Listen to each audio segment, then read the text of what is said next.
want to talk about the universe, life, you know, The human race. hope, giving people hope, where we're at right now, what's going on in people's lives, where we've come from. From the depths of hell. Yeah. And look where we are And let today. me tell you, hell wasn't all that bad. There were some fun moments. Do you know what? It makes you who you are. It shapes you as a person, where you come from. I wouldn't be who I am today if I haven't experienced the things I've experienced. But right now, I feel like everybody's lost hope. You know, what I used to love about us, you know, I mean Australians, is that we always band together. We were always known for when something went wrong, like the bushfires, we would band together and everyone would donate money to them. And right now, I feel that we've lost who we are as people. Yeah. Australians have lost who they are as people because when something went wrong, we all banded together. And I feel that's what we do in our own lives. When something goes wrong, we lose the true nature of who we are. Yeah. Because we have so much fear about something that it scares us. Yeah. And I think that's what we need to bring back Right into now, people's lives. I feel like the Earth's frequency or vibration has just in complete division. Where, you know, everyone is of different opinions and we're out for blood for it. Yeah. We can't accept that other people have different opinions or different modalities in life. It's why? Since, like, I know that this is historically how humans have been, but it doesn't have to be that way. Like, I think we're now at the pinnacle of that very, it's been going on for thousands of years now. It's like, it's time to just stop and go, what the actual fuck? What are we doing? Yeah. What are we doing? Why are we so against each other over a difference of opinion? Exactly right. Or a difference in skin colour, or a difference in tradition, or a difference of religion. But you are human. You're meant to be different. You bleed the same way I bleed. And the same at the same time, paradoxically. Yeah. Do you know, you are a being. Like, how can I see you any different?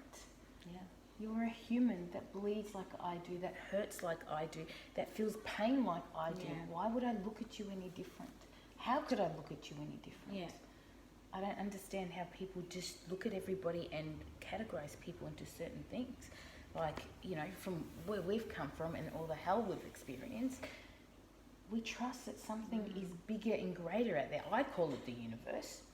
Someone else can call it whatever they want. What they refer to something that gives them hope and faith, whatever you want to call it, you call it. It works if it works for you. To me, I call it the universe. The universe always has my back, and that's what I call it. And it shows me every time, and the only way I can explain it is that the TV is plugged out and it gets turned on. And that is the way the universe shows me it has my back. Yeah. Another example, your clock doesn't work. And us sitting having aha moments, and the clock handles just fell to the number 6. Yeah. Both of them. Yeah. And that meant twin souls. Yeah. 6 actually. Yeah, double six, it was double six, yeah. We quickly looked it up, Yeah. And there it is.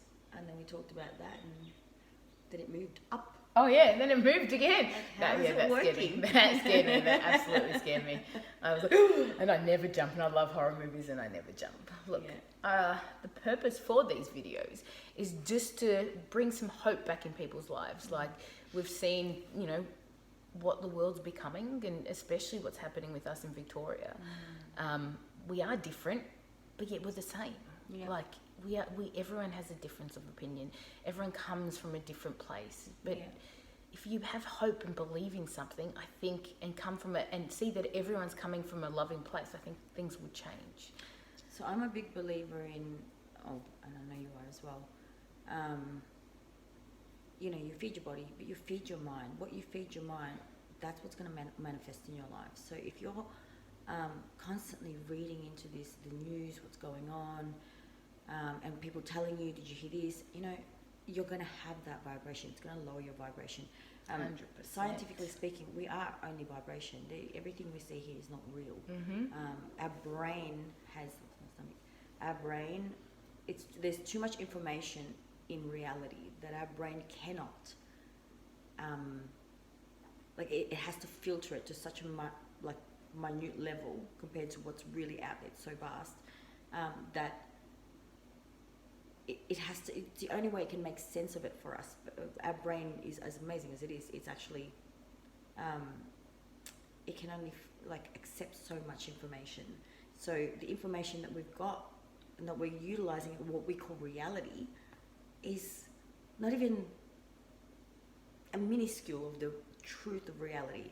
So whatever you're focusing on, and I know we've all heard this before, on the book The Secret, and some of you, if you read like Louise Hay, what's the other one? Breaking the Habit of Being Yourself, Dr. Joe Dispenza, all those books, we all know, you manifest. We're all about manifesting abundance, manifesting, but what we don't realize is we can do all of that. But if we're focusing on, especially in Victoria, like you said, we're focusing on the news and, who's for this and who's for that. I don't even want to say the words. That's how I know how much it affects my vibration. And the minute you put the radio on and you're listening to, mainstream media or whatever else, and even other things, and it's against your belief, your vibration is just, you're lowering it. And that makes you more susceptible to illness anyway. And you're not manifesting what you truly want. Think about that. If you want your freedom back, if you want safety for yourself and your family, if you want your livelihood back to where it was, even if it wasn't in prosperity, it had its potential, then you have to focus on that. The minute you take your focus out of that, you lose. Mm-hmm. Actually, a good example was your that Deal or No Deal. Oh, yeah. How you took your focus off the ball. For 2 weeks, I said I was going to go on Deal or No Deal, pick case 14, and it's going to have 50 grand in it. I get up there and they take 5 shows, and I pick case 14. How much did you say was? You said to yourself how much it's going to have in there. $50,000. Yeah. And I get in Why? there. You had a set goal, but what was your set goal? To take my daughter to America. That was Single mum. Single mum. I was going to win 50 grand in case 14, and that's because 14 is our birthdays. So I went on the show, and they take 5 shows, and the show before took one of the ladies from my stand and used her, and she, to me, it was like she was a bad omen, because the guy before me picked her, and he lost everything. She had the 200 grand, and he lost, I think it was like 100 grand he was at, and completely lost it all. So when I got picked for my turn, she was on my stand as well. And all I kept focusing on is that she was a bad omen because she made the other guy lose. And that's all I could think about. So then once I picked my case 14, we went through it all. I was down to having her, and I was down to 50 grand, and I had 5,000 left, and they offered me 27,000. And because I kept focusing on the omen that she was a bad omen, I settled for the 27,000, and sure enough, I had 50 grand in my case. That taught me a valuable lesson, and it also taught my daughter a valuable lesson. To always trust your gut and always know the universe has your back. To top it off, when I went to say deal, my body said no deal, and my mouth said deal. So I should have trusted Your body. what my body was telling me, because that's in touch with my intuition, where my brain was telling me It tries to control the situation. yeah. So that was a massive lesson that I learned. So now we're here to tell you to trust yourself, and you know whatever life throws at you, just know that you're always supported. The universe will, I call it the universe, you can call it whatever you want to call it. It always has your back. Like, we have been through so much in life, and can I tell you, it is like a light bulb moment when the universe shows you things, and it really does show you You things. have to be willing to keep your eyes open. Yeah. And trust that